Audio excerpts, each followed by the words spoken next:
আলহামদুলিল্লাহ আলহামদুলিল্লাহি রাব্বিল আলামিন আসসালাতু ওয়াসসালামু আলা সাইয়্যিদিল মুরসালিন ওয়া আলা আলিহি ওয়া সাহবিহি আজমাইন।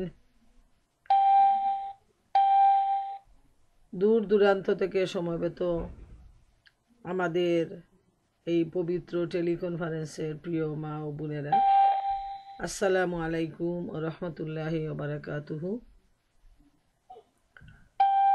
আল্লাহ সুবহানাহু ওয়া তাআলার দরবারে অসংখ্য অসংখ্য শুকরিয়া।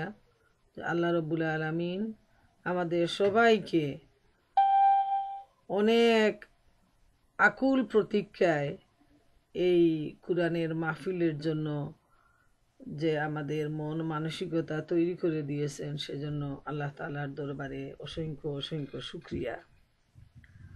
আল্লাহ রব্বুল আলামিন যেন আমাদের সবাইকে আজীবন কোরআনের ছায়াতলে থাকার তৌফিক দান করুন। আমরা যেন এই মহাগ্রন্থ আল কুরআন থেকে আল্লাহ সুবহানাহু ওয়া তাআলার নির্দেশিত উপদেশ, আদেশ, নিষেধ জানতে পারি, বুঝতে পারি, পালন করতে পারি এবং সিরাতুল মুস্তাকিমের পথে এগিয়ে চলতে পারি। আল্লাহ আমাদের সবাইকে সেই তৌফিক দান করুন। যে সমস্ত মা বোনেরা এই সুন্দর পবিত্র মাহফিলে আল্লাহ সুবহানাহু ওয়া তাআলার সন্তুষ্টির জন্য অংশগ্রহণ করেছেন, তাদের সবাইকে আল্লাহ তাআলা কবুল করুন। তাদের যে দাওয়াত, এই দাওয়াতের মাধ্যমে আজকে যে এই প্রোগ্রাম সফল হতে চলছে, সেজন্য আল্লাহ সুবহানাহু ওয়া তাআলা আমাকে সহ সবাইকে কবুল করুন এবং রোজ হাসরের কঠিন মুসিবতের সময়ে আমাদেরকে আল্লাহ তাআলা মাফ করে দেন এবং জান্নাতুল ফেরদাউস দান করুন। আমরা সবাই বলি আমিন। আজকে আমাদের নিয়মিত দারসুল কুরআনে রয়েছে সূরা আন-নিসার 54 নম্বর আয়াত থেকে 59 নম্বর আয়াত, 54 থেকে 59। সূরা আন-নিসা তেলাওয়াত ও তরজমা করে শোনাবে আমাদের বোন তাবাসসুম। 54 থেকে 59 সূরা আন-নিসা। আসসালামু আলাইকুম ওয়া রাহমাতুল্লাহি ওয়া বারাকাতুহু। ওয়ালাইকুম আসসালাম ওয়া রাহমাতুল্লাহি ওয়া বারাকাতুহু। আউযু বিল্লাহি মিনাশ শাইতানির রাজীম। বিসমিল্লাহির রাহমানির রাহিম।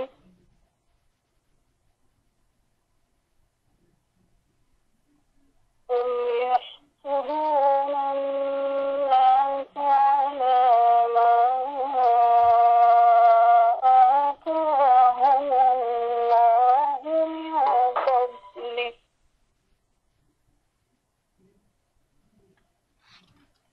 فقد آتينا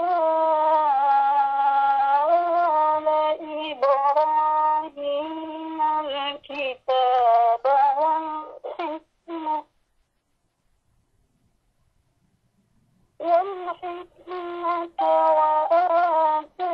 وآتيناهم ملكا عظيما فمنهم من آمن به ومنهم من صد عنه وكفى بجهنم سعيرا إن الذين كفروا بآياتنا سوف نصليهم نارا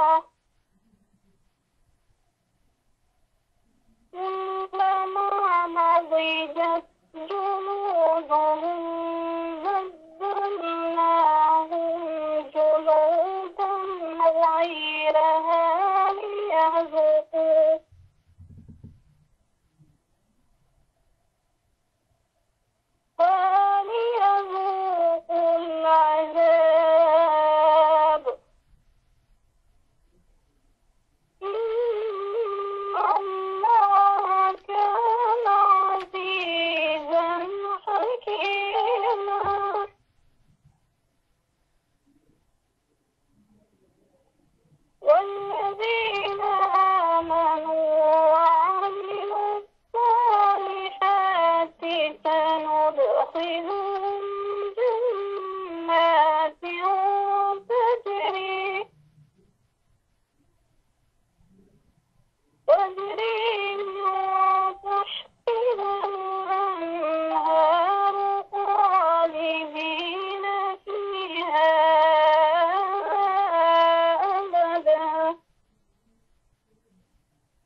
সাদাকাল্লাহুল আযীম।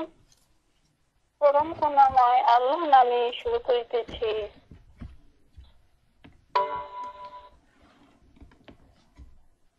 তাহলে কি অন্যদের প্রতি তারা এর জন্য হিংসা করছে যে আল্লাহ তাদেরকে নিজের অনুগ্রহ দানে সমৃদ্ধ করেছেন? যদি এ কথাই হয়ে থাকে তাহলে তাদের জেনে রাখা দরকার, আমি ইব্রাহিমের সন্তানদেরকে কিতাব ও হিকমত দান করেছি এবং তাদেরকে দান করেছি বিরাট রাজত্ব। কিন্তু তাদের মধ্য থেকে কেউ এর ওপর ঈমান এনেছে, আবার কেউ এর থেকে মুখ ফিরিয়ে নিয়েছে। আর যারা মুখ ফিরিয়ে নিয়েছে তাদের জন্য তো জাহান্নামের প্রজ্বলিত আগুনই যথেষ্ট। তা আমার আয়াতগুলো মেনে নিতে অস্বীকার করেছে, তাদেরকে আমি নিশ্চিতভাবেই আগুনের মধ্যে নিক্ষেপ করব।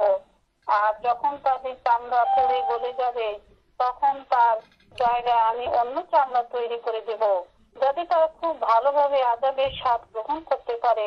আল্লাহ বিপুল ক্ষমতার অধিকারী এবং তিনি নিজের ফায়সালাগুলো বাস্তবায়নের কৌশল খুব ভালোভাবেই জানেন। আর যারা আমার আয়াতগুলো মেনে নিয়েছে এবং সৎ কাজ করেছে তাদেরকে এমন সব বাগিচার মধ্যে প্রবেশ করাবো যার নিম্নদেশে ঝর্ণা দ্বারা প্রবাহিত হবে। সেখানে তারা থাকবে চিরস্থায়ী ভাবে।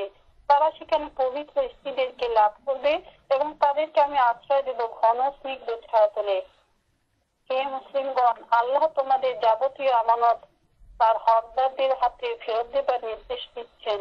আর লোকদের মধ্যে ফয়সালা করার সময় আদল ও ন্যায় নীতি সহকারে ফয়সালা করো। আল্লাহ তোমাদের বড়ই উৎকৃষ্ট উপদেশ দান করেন। আর অবশ্যই আল্লাহ সবকিছু শুনেন ও দেখেন। এই মান্দারগণ, অনুগত করো আল্লাহর এবং অনুগত করো রসুলের আর সেই সব লোকের যারা তোমাদের মধ্যে দায়িত্ব ক্ষমতার অধিকারী। এরপর যদি তোমাদের মধ্যে কোনো ব্যাপারে বিরোধ দেখা দেয় তাহলে তাকে আল্লাহ ও রসুলের দিকে ফিরিয়ে দাও। যদি তোমরা যথার্থই আল্লাহ ও পরকালের উপর ঈমান এনে থাকো, এটি একটি সঠিক কর্মপদ্ধতি এবং পরিণতির দিক দিয়েও এটি উৎকৃষ্ট। আল্লাহ যা বলেছেন সত্য বলেছেন। যতক্ষণ আমি আপনাদেরকে সূরা আন-নিসার 54 নম্বর আয়াত থেকে 59 নম্বর আয়াত পর্যন্ত তেলাওয়াত এবং তর্জমা করে শোনালাম, এখন আমাদের আবার পর্যায়ে ডক্টর মালিকা বেগম উনি ওনার সংক্ষিপ্ত দর পেশ করবেন। জাযাকাল্লাহু খাইরান। জাযাকাল্লাহু খায়রান বোন তাবাসসুমকে। তো প্রিয় বোনেরা আমার, আমরা এতক্ষণ সূরা আন-নিসার 54 থেকে 59 নম্বর আয়াত পর্যন্ত তেলাওয়াত ও তর্জমা শুনলাম। এবারে আমি দার্স পেশ করার চেষ্টা করব। আল্লাহ সুবহানাহু ওয়া তাআলা আমাকে যতটুকু তৌফিক দান করেন। ওমা তৌফিকি ইল্লা বিল্লাহ, আলাইহি তাওয়াক্কালতু ওয়া ইলাইহি উনীব। 54 নম্বর আয়াতে আল্লাহ রাব্বুল আলামিন ইরশাদ করেন, তাহলে কি অন্যদের প্রতি তারা এজন্য হিংসা করছে যে আল্লাহ তাদের নিজের অনুগ্রহ দানে সমৃদ্ধ করেছেন? যদি একথাই হয়ে থাকে তাহলে তাদের জেনে রাখা দরকার, আমি ইব্রাহিমের সন্তানদের কিতাব ও হিকমত দান করেছি এবং তাদের দান করেছি বিরাট রাজত্ব। এখানে আহলি কিতাবদের ব্যাপারে ইঙ্গিত করা হয়েছে যে নবী করিম সাল্লাল্লাহু আলাইহি ইসলামকে নবুয়ত দেওয়ার ফলে তারা হিংসায় জ্বলে পুড়ে ছাই হয়ে যাচ্ছে। তো তাদের এই হিংসাটা আল্লাহ রব্বুল আলামিন মহাগ্রন্থ আল কুরআনে তুলে ধরেছেন কিয়ামত পর্যন্ত সমস্ত মানুষের জন্য, যাতে তাদের হিংসার ব্যাপারে মানুষ বুঝতে পারে যে তাদেরকে আল্লাহ রব্বুল আলামিন নবীকে যে নবুয়ত দান করেছেন তিনি যেহেতু আরবের অন্তর্ভুক্ত, বনি ইসরাইলের অন্তর্ভুক্ত নয়, সেহেতু তারা হিংসায় জ্বলে পুড়ে যাচ্ছে। তাদের ধারণা ছিল বনি ইসরাইলের মধ্য থেকেই শেষ নবীর আবির্ভাব হবে এবং সেই ধারণার ব্যতিক্রম হওয়ায় তারা মেনে নিতে অস্বীকার করলো এবং তারা হিংসা করতে থাকলো। আল্লাহ তাআলা বলেন, আমি ইব্রাহিমের বংশধরকে নবুয়ত দিয়েছিলাম যারা ছিল বনি ইসরাইল গোত্র এবং হজরত ইব্রাহিমের সন্তানদেরই অন্তর্ভুক্ত। আমি তাদের উপর গ্রন্থ অবতীর্ণ করেছি, রীতিনীতি শিক্ষা দিয়েছি এবং রাজত্ব দান করেছি। তথাপি তাদের মধ্যে অনেক মুমিন থাকলেও অনেক কাফেরও ছিল। তারা নবী ও কিতাবকে মেনে নেয়নি, নিজেরা তো স্বীকার করেনি, এমনকি অন্যদেরকেও বিরত রেখেছিল। অথচ ওইসব নবী বনি ইসরাইলেরই ছিল। কাজেই তারা যখন নিজেদের নবীদেরকে অস্বীকার করেছে, তখন হে মুহাম্মদ সাল্লাল্লাহু আলাইহি সাল্লাম, তারা তোমাকে যে অস্বীকার করবে এতে আর বিস্ময়ের কি আছে, কারণ তো তুমি তাদের মধ্য হতে নও। আবার এর ভাবার তো এও হতে পারে যে আমি নু হইলাম প্রোগ্রাম করি আর ওই ইমতিয়াজ আমি গরু আমি প্রোগ্রামও আছি, রাখি দিই।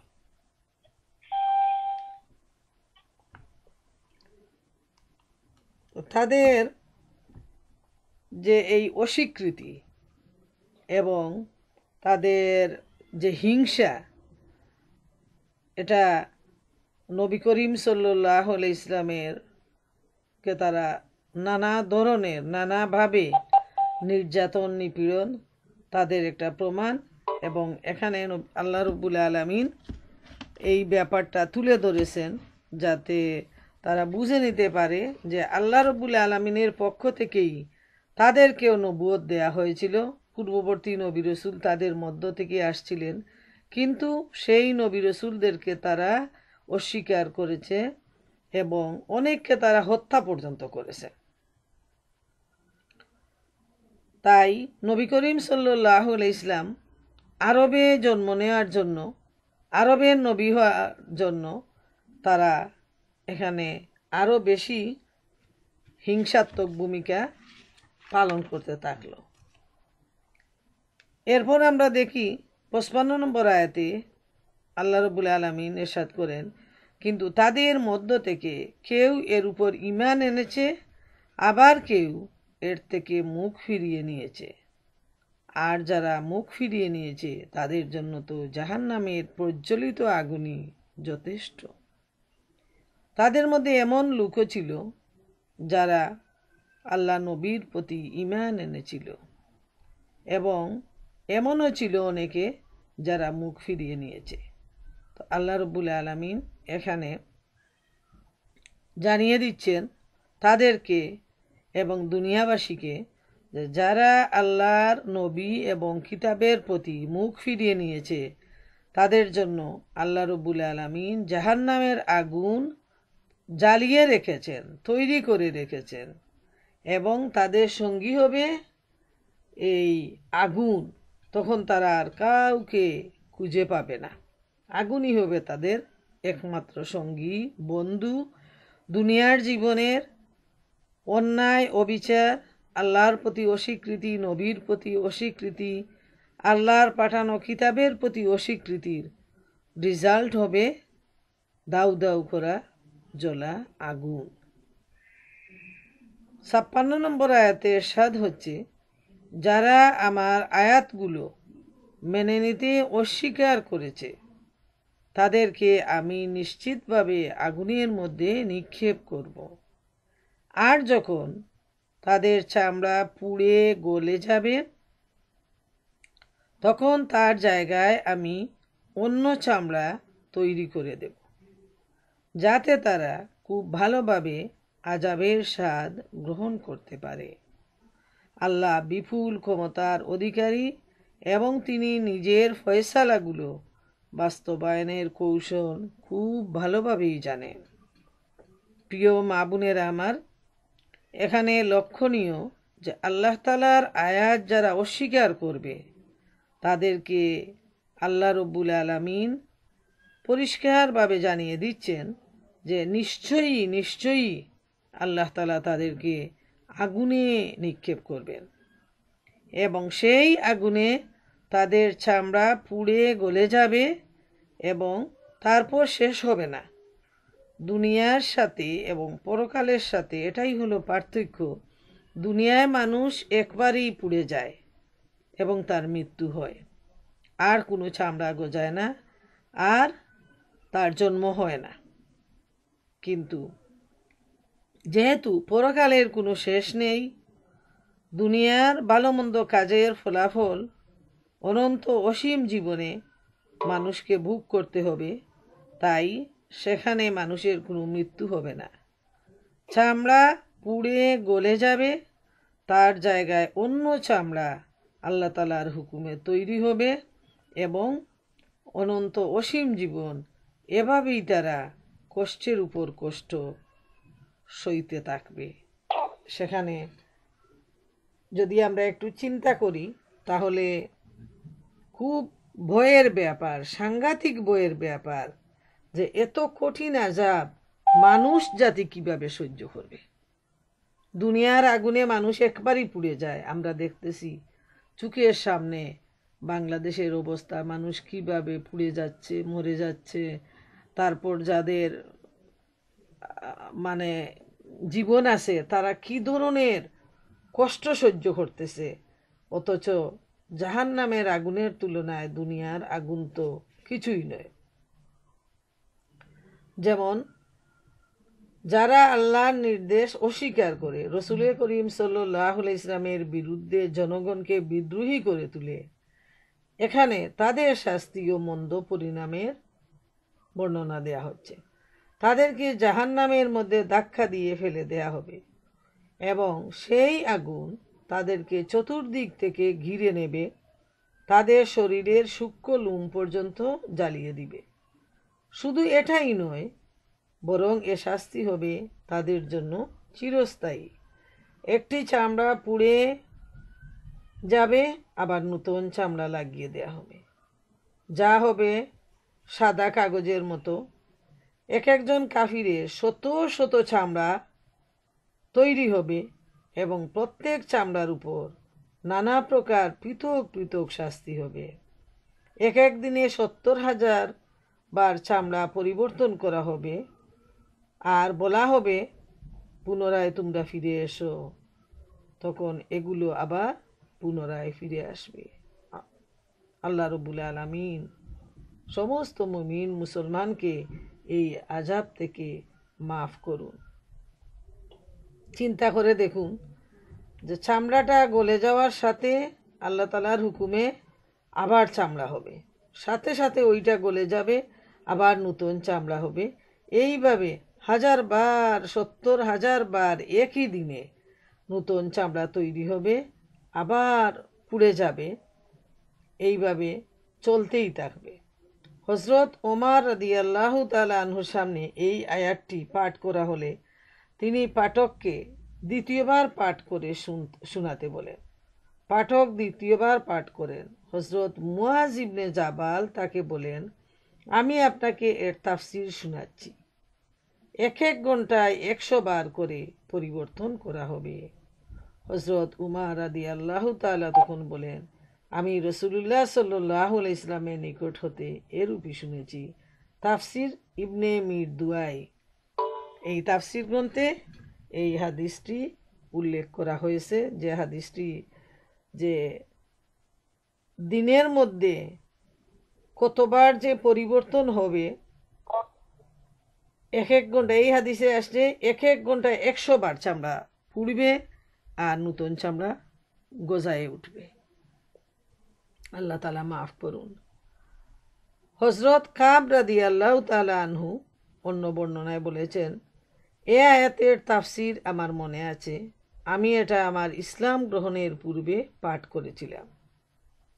হযরত উমর রাদিয়াল্লাহু তাআলা আনহু বলেন, আচ্ছা বলো তো, যদি এটা এরূপই হয় যেরূপ আমি রাসূলুল্লাহ সাল্লাল্লাহু আলাইহি ইসলাম হতে শুনেছি, তবে তো আমি তা মেনে নেব, নচেত এর প্রতি ভ্রুক্ষেপ করব না।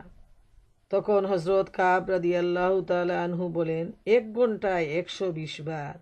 এটা শুনে হযরত ওমর বলেন, আমি রাসূলুল্লাহ সাল্লাল্লাহু আলাইহি ইসলাম হতে এরকমই শুনেছি। সুবহানাল্লাহ। আল্লাহ তাআলার শক্তি ক্ষমতা কতটুকু, আর আল্লাহ তাআলা তার বান্দাকে না জ্বালানোর জন্য বারবার তওবা করার তাগিদ দেন, বারবার খুলে খুলে বর্ণনা করেন যে যারা অস্বীকার করবে তাদের পরিণাম কি হবে।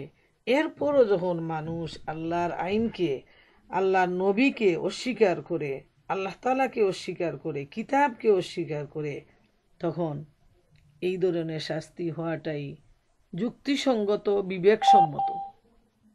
যেমন বাংলাদেশে একটা মুসলমানের দেশ, ছাত্র ইউনিয়নের সভাপতি ফারুক তার নাম, সে একটা ইয়াং মুসলমান, সে মুসলমানদেরকে বলতেছে যে এরা হলো পাগল কুত্তা, পাগল কুকুরের সাথে সে তুলনা করেছে মুসলমানদেরকে, এবং সে বলতেছে আজীবন সে ইসলামের বিরুদ্ধে কাজ করে যাবে। সে হলো মুসলমানের সন্তান, মুসলমান। এখন চিন্তা করে দেখুন যে সে কোন ধরনের মুসলমান।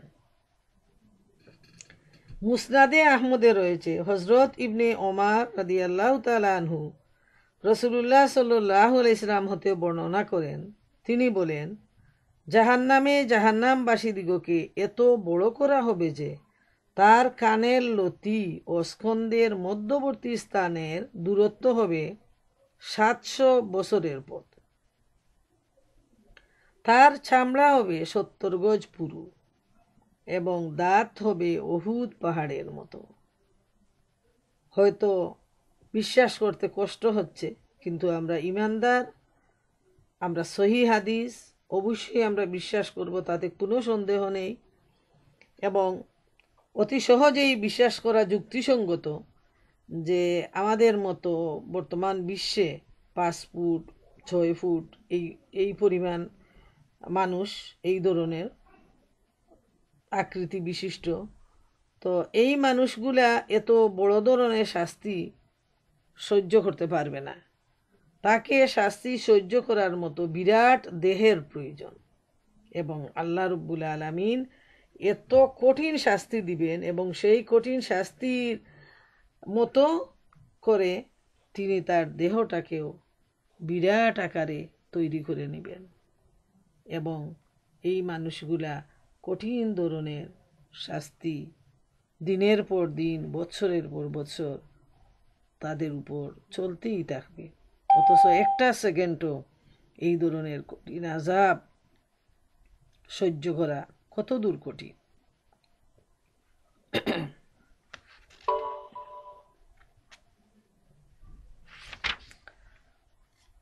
57 নম্বর আয়াতে ইরশাদ হচ্ছে, আর যারা আমার আয়াতগুলো মেনে নিয়েছে এবং সৎ কাজ করেছে তাদের এমন সব বাগিচার মধ্যে প্রবেশ করাবো যার নিম্নদেশে ঝর্ণা দ্বারা প্রবাহিত হবে।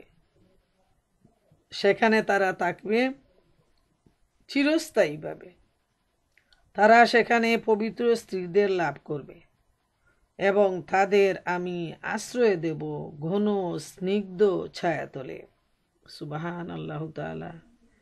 আল্লাহ রাব্বুল আলামিন ইমানদারের প্রতি কত দয়া, কত মহব্বত তিনি করেছেন, যে যারা আল্লাহর এই আয়াতকে মেনে নিয়েছে, স্বীকার করেছে, তারপর স্বীকার করার পর যারা নেক আমল করেছে, আল্লাহ সুবহানাহু তাআলা তাদেরকে এত সুন্দর বেহেশত দান করবেন যেখানে নদী নালা বয়ে থাকবে।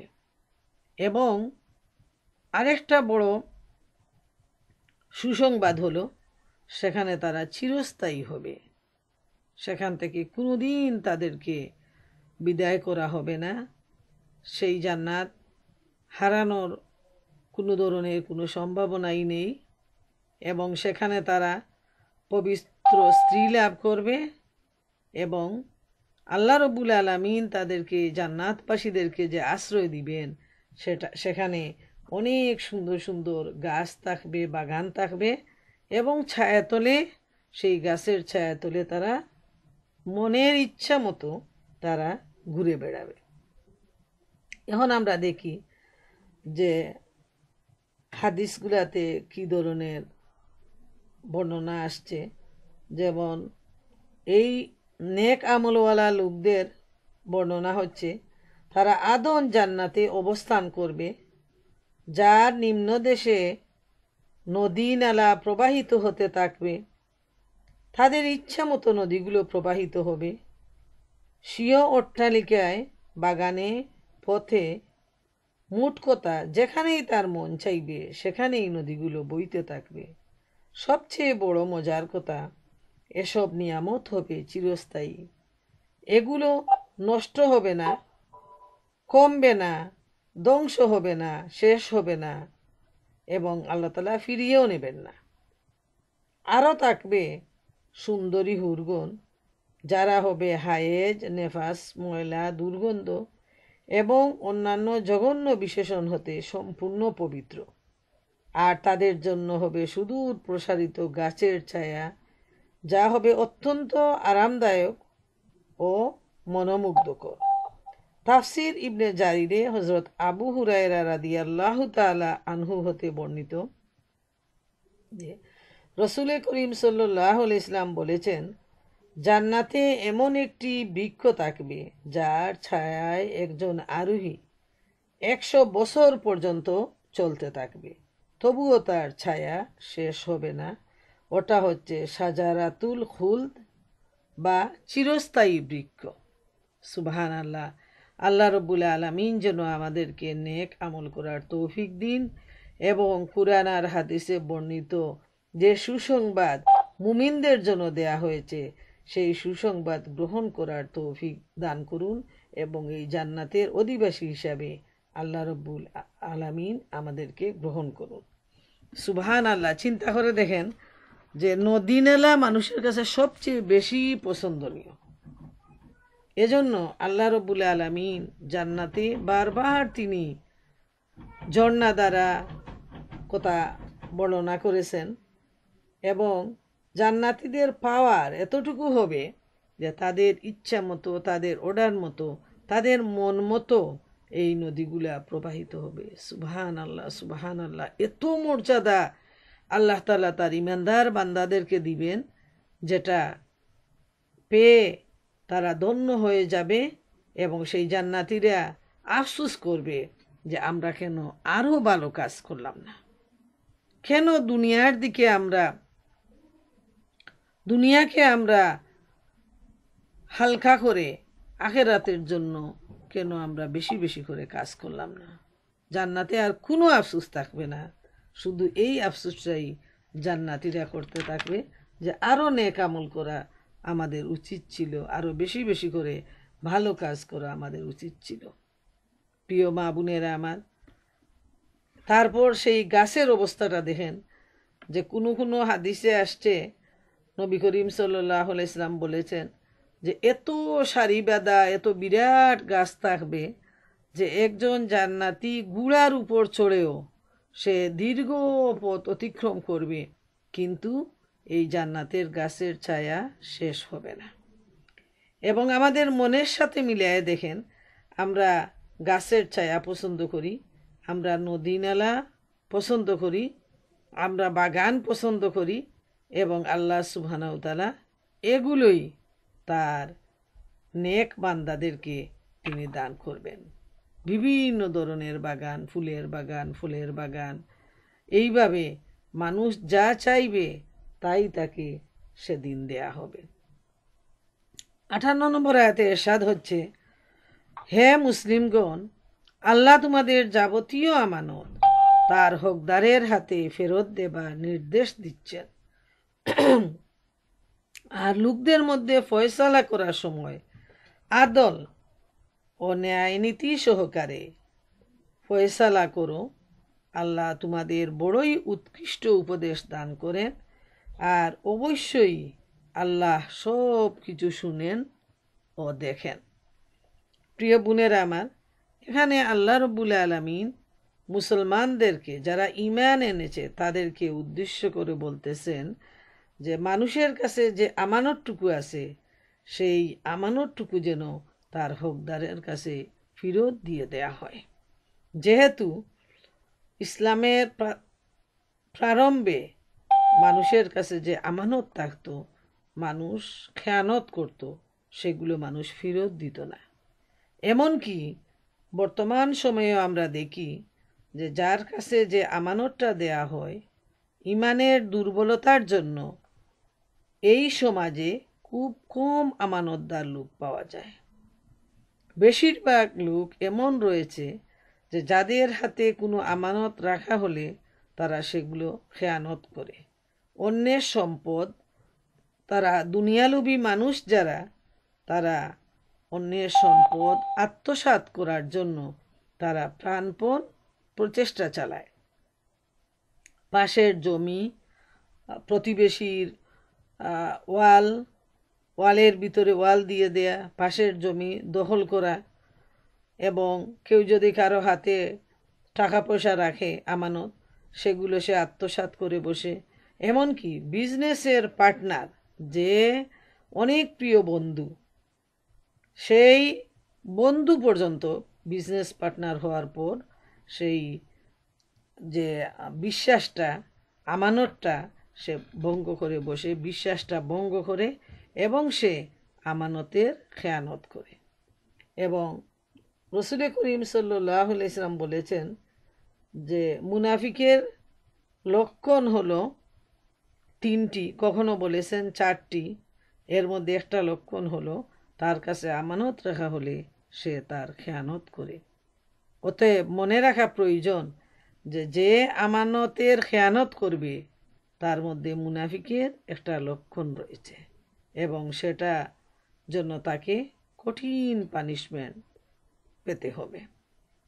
এই যে আমরা জান্নাতের এত সুন্দর বিবরণ শুনলাম, এত বড় যে প্রাণ উজাড় করা যে মেসেজটা আল্লাহর পক্ষ থেকে দেয়া হচ্ছে মুমিনদের জন্য, নেককারদের জন্য, সেই নিয়ামত লাভ করার জন্য আমাদেরকে আমানতদার হতে হবে। তাই জান্নাতের বিবরণের সাথে সাথেই আল্লাহ সুবহানাহু ওয়া তাআলা ঈমানদারদেরকে নির্দেশ দিচ্ছেন যে তারা যেন যার হাতে যে আমানত আছে সেটা যেন হকদারের কাছে ফিরিয়ে দেয়।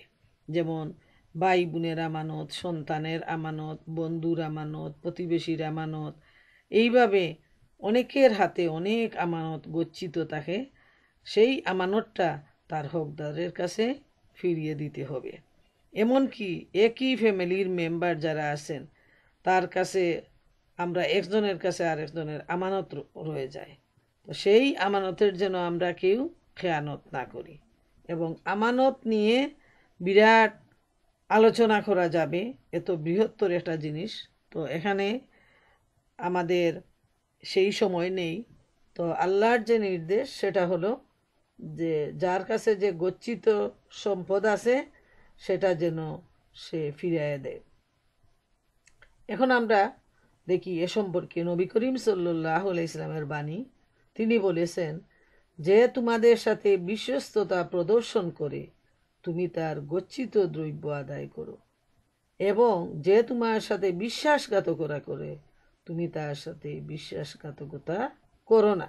মুসনাদে আহমদ ও সুনানে এই হাদিসটি উল্লেখ করা হয়েছে যে কেউ যদি বিশ্বাসঘাতকতা করে তারপরও তার সাথে বিশ্বাসঘাতকতা করা ইমানদারের লক্ষণ নয়, বরং ইমানদার হিসাবে আমাদের কাছে সবাই আমানতের হেফাজত আমরা করব। আমানত তার উপযুক্ত মালিকের হাতে আমরা ফিরিয়ে দেব। আর কেউ যদি সামান্য পরিমাণ আমানত জেনে শুনে খেয়ানত করেন, রেখে দেন, তাহলে এর কঠিন শাস্তি কিয়ামতের ময়দানে তাকে পেতে হবে। এবং এই আমানতটা তখন ফেরত দিতে হবে নেক আমলের বদলা হিসাবে। তখন সেটা হবে এত কঠিন একটা ব্যাপার যে সামান্য পরিমাণ নেক আমলের জন্য মানুষ বিপদে পড়ে যাবে, জাহান্নামী হয়ে যাবে। ওই সময় যদি কারো কাছে কারো আমানত থাকে এবং সে তখন দাবি করবে আল্লাহ তাআলার কাছে, আল্লাহ বলবেন তার আমানত ফিরিয়ে দাও। তখন সেই লোক বলবে, আল্লাহ আমার কাছে তো কিছু নেই। তো আল্লাহ তাআলা বলবেন তোমার নেক আমল তাকে দাও, তার যে পরিমাণ তুমি দুনিয়ায় আত্মসাৎ করেছো সেই পরিমাণের সাথে মিলায়ে তার নেক আমল আল্লাহ রব্বুল আলামিন সেই হকদারকে ফিরিয়ে দিবেন। আল্লাহ তাআলা সমস্ত হক আদায় এরই অন্তর্ভুক্ত। যেমন আল্লাহ তার বান্দাদের পরস্পরের হক এর অন্তর্গত। যে ব্যক্তি যে হক আদায় করবে না তার জন্য কিয়ামতের দিন তাকে ধরা হবে। যেমন রসুল করিম সাল্লাল্লাহু আলাইহি ওয়াসাল্লাম বলেছেন, কিয়ামতের দিন প্রত্যেক হকদারকে তার হক আদায় করিয়ে দেয়া হবে। এমনকি শিং বিশিষ্ট ছাগল কোনো শিংবিহীন ছাগলকে মেরে থাকলে ওর প্রতিশোধও গ্রহণ করিয়ে দেয়া হবে। সুবহানাল্লাহ। বাঁচার উপায় নেই, অন্যায় করে বাঁচার কোনো উপায় নেই। আল্লাহ রাব্বুল আলামিন হচ্ছেন সবচেয়ে বড় বিচারক। আল্লাহর আদালতে কাউকে কারো বিচারের মধ্যে কোনো ফাঁক থাকবে না এবং কোনো ধরনের অন্যায় সংগঠিত হবে না। তারপর আমরা দেখি মুসনাদে আবি হাতিমে রয়েছে, হজরত আব্দুল্লাহ ইবনে মাসউদ রাদিয়াল্লাহু তাআলা আনহু বলেন, সাক্ষ্য দানের কারণে সমস্ত পাপ মুছে যায়, কিন্তু আমানত মুছে যায় না। যদি কোনো লোক আল্লাহর পথে শহীদ হয়ে থাকে তাকেও কিয়ামতের দিন আনয়ন করা হবে এবং বলা হবে, আমানত আদায় করো। সে উত্তরে বলবে, এখন তো দুনিয়ায় নেই, সুতরাং আমি আমানত কোথা হতে আদায় করব। অতঃপর সে ওই জিনিস জাহান্নামের তলদেশে দেখতে পাবে এবং তাকে বলা হবে, ওটা নিয়ে এসো। সে ওটা তার স্কন্ধে বহন করে চলতে থাকবে, কিন্তু ওটা পড়ে যাবে এবং সে পুনরায় ওটা নিতে যাবে। অতএব সে ওই শাস্তিতেই জড়িত থাকবে। যে আমানত সে খেয়ানত করেছে, আত্মসাৎ করেছে, সেই আমানত জাহান্নামের তলদেশে দেখা যাবে এবং তাকে বলা হবে, এই জিনিসটা তুমি তাকে ফেরত দাও। কিন্তু সে যখন সেইটা জিনিসটা আনতে যাবে তখন সে তার গাড়ে উঠাবে, আবার পড়ে যাবে, আবার তুলবে, আবার পড়ে যাবে। এভাবেই তাকে আমানতের খেয়ানত করার জন্য তাকে শাস্তি দেয়া হবে। হজরত আবুল আলিয়া বলেন যে, যে জিনিসের নির্দেশ দেয়া হয়েছে এবং যা নিষেধ করা হয়েছে ওই সবগুলো আমানত। হজরত উবাই ইবনে কাব বলেন, নারীর নিকট তার লজ্জাস্থান একটি আমানত। হজরত রাবি ইবনে আনাস বলেন, তোমার ও অপরের মধ্যে যে লেনদেন হয়ে থাকে ওই সবগুলো এর অন্তর্ভুক্ত। সুবহান আল্লাহ, সুবহান আল্লাহ। চিন্তা করে দেখেন আমার মা বোনেরা, যে আমানতটা কত বড় ধরনের ব্যাপার, কত বড় জিনিস আমানত। যে আমানতের বিস্তারিত বিবরণ দিতে গেলে ঘন্টার ঘন্টা সময় লাগবে। যে একজন মহিলার লজ্জাস্থান, সেটাও তার একটা আমানত। ওইটা সহিহ হাদিসে আসছে। এমনকি আমাদের হাত, পা, চোখ, কান, নাক সবগুলো আমানত। আমাদের সন্তান আমাদের জন্য আমানত। আমরা তার হক আদায় করতে থাকব। এখানেও যদি কেউ হক আদায় না করে তাহলে এজন্য আল্লাহর কাছে সে ধরা পড়ে যাবে। সুবহান আল্লাহ। এরপর আসছে আল্লাহ রাব্বুল আলামিন বলছেন, লোকদের মধ্যে ফয়সালা করার সময় আদল ও ন্যায় নীতি সহকারে ফয়সালা করো। এই জিনিসটা খুব গুরুত্বপূর্ণ ব্যাপার। যে কোনো বিচার ফয়সালা করার জন্য, কোনো বিষয়ে মীমাংসা করার জন্য, জাজমেন্ট করার জন্য আদল হলো ন্যায় বিচার। দুই দিক সমান হতে হবে। মিজান যেভাবে, দাড়িপাল্লা যেভাবে মেপে দেওয়ার জন্য, ঠিক সেভাবে কোনো বিষয়ে কারো ফয়সালা করার জন্য খুব সূক্ষ্মভাবে চিন্তা ভাবনা করে সাক্ষীর মাধ্যমে সেটা ন্যায় বিচার সাধন করতে হবে, ন্যায় নীতি সহকারে ফয়সালা করতে হবে। যেমন তেমন যদি কেউ ইচ্ছাকৃতভাবে কেউ যদি ন্যায় নীতির ঊর্ধ্বে চলে যায়, কেউ যদি আদল স্থাপন না করে, এটা কিন্তু আল্লাহ রাব্বুল আলামিনের কাছে অনেক অনেক বড় শাস্তিযোগ্য অপরাধ।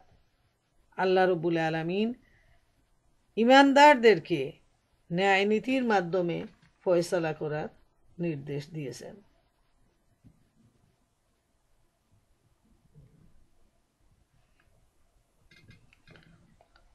এরপর আল্লাহ তাআলা বলছেন, আল্লাহ তোমাদের উৎকৃষ্ট উপদেশ দেন, আর আল্লাহ অবশ্য সব কিছু শুনেন ও দেখেন। আল্লাহ তাআলা ইমানদারদেরকে সবচেয়ে উত্তম উপদেশ দেন, যে উপদেশ পালনের মাধ্যমে বান্দা আল্লাহ নিকটবর্তী হতে পারে, বান্দা একটা ভালো মানুষে পরিণত হতে পারে, ভালো মুমিনে পরিণত হতে পারে, এবং দুনিয়ায় সে মানুষের কল্যাণ সাধন করতে পারে। এটাই আল্লাহ রব্বুল আলামিন চান।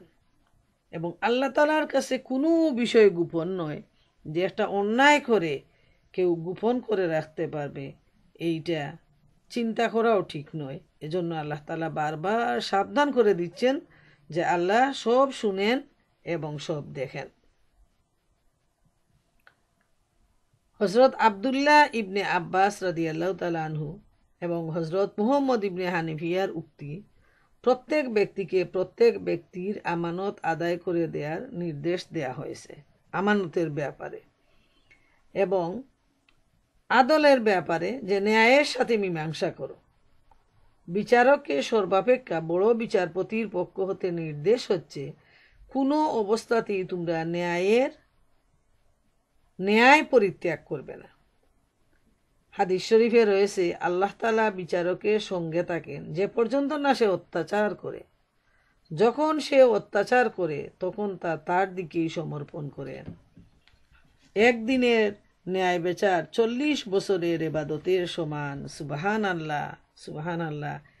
ন্যায় বিচারের ফলাফল যে কত অধিক, যে একদিন যদি কেউ একটা ন্যায় বিচার করে তাহলে 40 বছর ইবাদত করে সে যে সওয়াব পাবে, ততটুকু সওয়াব একটা ন্যায় বিচারের জন্য তাকে আল্লাহর পক্ষ থেকে দেয়া হবে। এবং যখন বান্দা ন্যায় বিচার করে, আল্লাহ তাআলা তার সাথী হয়ে যান, এবং যখন সে অন্যায় করে তখন আল্লাহ রব্বুল আলামিন তার প্রতি সেই অন্যায় বিচার ছুড়ে দেন। অতএব কেউ বাঁচবে না। আজকের এই জগতে আমরা দেখি যারা ভালো মানুষ তাদেরকে চোর, ডাকাত, মার্ডারার, বেবিচারী এইসব সাজায়ে তাদেরকে বছরের পর বছর জেলে রাখা হচ্ছে, যাবজ্জীবন কারাদণ্ড দেয়া হচ্ছে, তাদেরকে ফাঁসির কাস্টে ঝুলানো হচ্ছে। এই হচ্ছে বর্তমান জামানার যে বিচারকের বিচার, একদম মিথ্যার উপর ভিত্তি করে যারা বিচার করে, আল্লাহ রব্বুল আলামিন তাদের প্রতি সেই বিচারটা ছুড়ে দেন। এটা হলো সহি হাদিস। অতএব কেউ বাঁচতে পারবে না। কোনো অন্যায় করে দুনিয়ায় যদি আল্লাহ তাআলা তাকে না ধরেন, তবে আখেরাতে আল্লাহ রব্বুল আলামিন এর জন্য তাকে কঠিন শাস্তি দিবেন।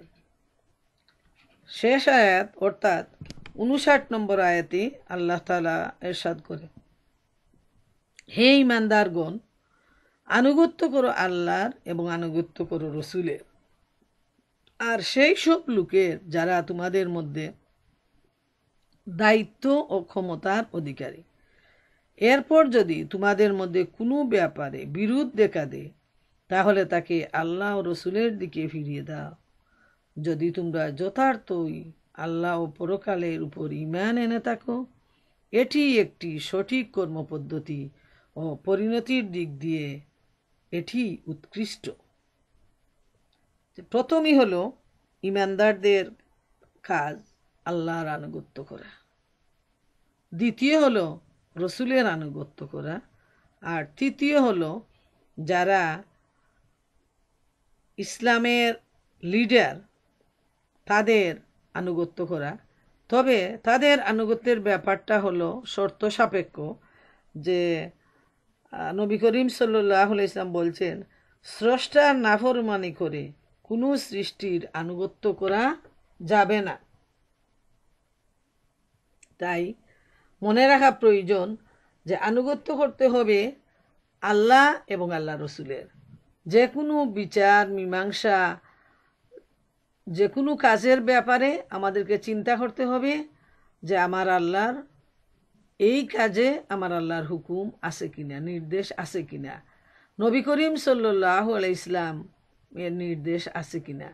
যদি আল্লাহ এবং রসুলের আনুগত্য হয় তাহলে অবশ্যই আমাদেরকে এই কাজ করতে হবে।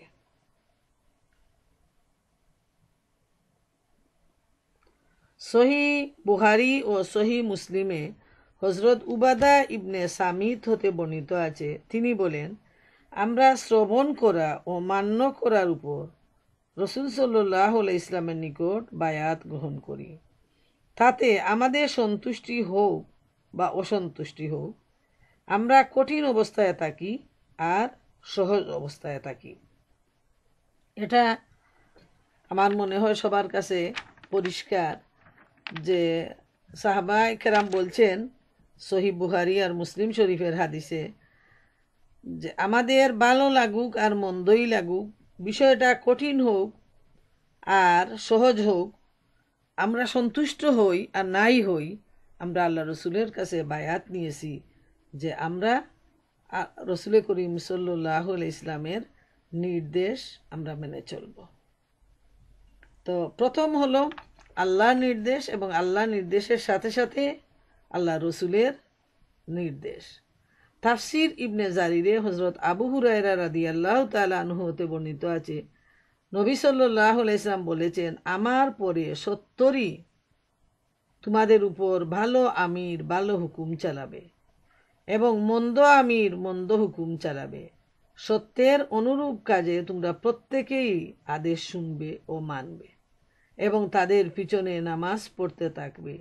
যদি তারা ভালো কাজ করে তবে তাদের জন্য মঙ্গল, তোমাদের জন্য মঙ্গল, আর যদি তারা মন্দ কাজ করে তবে তোমাদের জন্য মঙ্গল বটে, কিন্তু তাদের মন্দ কর্মের প্রতিফল তাদেরই ভোগ করতে হবে। খুব কঠিন ব্যাপার যে আল্লাহ রসুল সাল্লাল্লাহু আলাইহি ইসলাম ভবিষ্যৎবাণী করে গেছেন যে নবীজির ইন্তেকালের পর ভালো আমির হবে, আলিম উলামারা ভালো থাকবে, ভালো কাজের নির্দেশ দিবে। তখন আমিরের জন্য ভালো, আমির বলতে আলিম উলামা যারা রয়েছেন, আর জনগণের জন্য ভালো। কিন্তু যখন দেখা যাবে যে আলিম উলামা পীর ফকিরের নামে যারা মন্দ নির্দেশ দিচ্ছে, অন্যায় নির্দেশ দিচ্ছে, তখন সেটা মেনে নেওয়া যাবে না এবং যারা এই অন্যায় নির্দেশ দিবে তাদের জন্য এটা খুবই ক্ষতিকর হবে।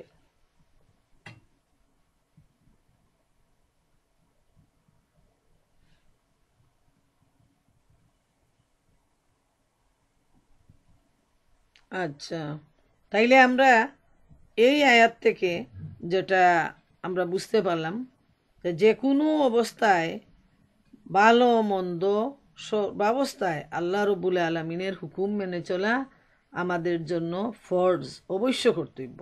আল্লাহ এবং আল্লাহ রসুলের হুকুম মেনে চলা, আনুগত্য করা আমাদের জন্য ফরজ। যে কোনো ব্যাপারে বিরোধ দেখা দিলে, আল্লাহ তাআলা বলছেন, মতবিরোধ দেখা দিলে সেটার ফয়সালা করতে হবে আল্লাহ ও রসুলের হুকুম অনুযায়ী, অর্থাৎ কুরআন সুন্নাহ অনুযায়ী আমাদেরকে যে কোনো ইসলামী সমস্যার সমাধান করতে হবে।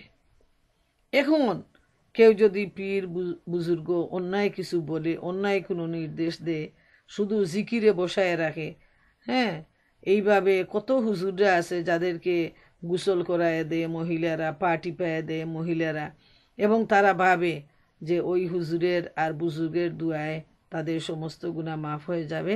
এটা হলো শিরক, এবং যারা এই ধরনের কাজ করবে তারা অজ্ঞতার জন্য তারা পার পাবে না। যেহেতু কুরআন আমাদের সামনে, আল্লাহ রসুলের বাণী আমাদের সামনে, এবং কুরআন এবং হাদিসের অনুসারী আলিম উলামারও এই পৃথিবীতে রয়েছেন, অতএব কেউ যদি সেটা অমান্য করে এবং অন্যায় পথে শিরকের পথে ধাবিত হয় তাহলে সেটা হবে তার জন্য ধ্বংসের কারণ। অতএব আমাদেরকে খুব ভালোভাবে মনে রাখা প্রয়োজন যে আমরা যেন সর্বাবস্থায় আল্লাহ রব্বুল আলামিনের হুকুমের মাধ্যমে আমরা যেন যে কোনো ধরনের মীমাংসায় যাই। যেমন আল্লাহর নির্দেশ হচ্ছে মানুষের মধ্যে মতবিরোধ সৃষ্টি হয় যে মাসালায়, ওই মাসালা ধর্মনীতি সম্পর্কের হোক, ধর্মের শাখা প্রশাখা সম্পর্কে হোক, এর মীমাংসার জন্য একটি মাত্র পথ রয়েছে, তা হলো আল্লাহর কিতাব আর রসুলের হাদিস। এটা আমাদেরকে মেনে চলতে হবে। যে কোনো মীমাংসার জন্য আল্লাহর কিতাব আর রসুলের সুন্নতের দিকে আমাদেরকে ফিরে যেতে হবে, এছাড়া তৃতীয় কোনো রাস্তা নেই। এবং আমরা যদি বলি যে আমি একজন আমাকে বলেছে এবং সেটা আমি অনুসরণ করেছি বলে একটা ভুল রাস্তা যদি কেউ অনুসরণ করে, তাহলে তার জন্য তাকে কঠিন শাস্তি পেতে হবে। যেহেতু আমাদেরকে কুরআন হাদিস থেকে জ্ঞান অর্জন করা অবশ্যই ফরজ, এবং জ্ঞান অর্জন না করে বিভ্রান্ত হওয়া, ভুল পথে চলা কোনো ইমানদারের জন্য হক নয়, উচিত নয়। অতএব প্রিয় মা বোনেরা আমার, আল্লাহ তাআলার কাছে অসংখ্য শুকরিয়া যে আল্লাহ রব্বুল আলামিন আমাদের সবাইকে যে কুরআন হাদিস থেকে জ্ঞান অর্জনের জন্য যে তৌফিকটা দিয়েছেন, সেজন্য আমরা আল্লাহর দরবারে অসংখ্য অসংখ্য শুকরিয়া আদায় করি। তারপর আল্লাহ তাআলার কাছে দোয়া করি তিনি যেন আমাদেরকে কুরআন হাদিস থেকে আমল করার তৌফিক দান করেন। যে জ্ঞানই আমরা অর্জন করব সেটা যেন আমরা আমাদের আমলে পরিণত করি। আল্লাহ আমাদের সবাইকে তৌফিক দিন।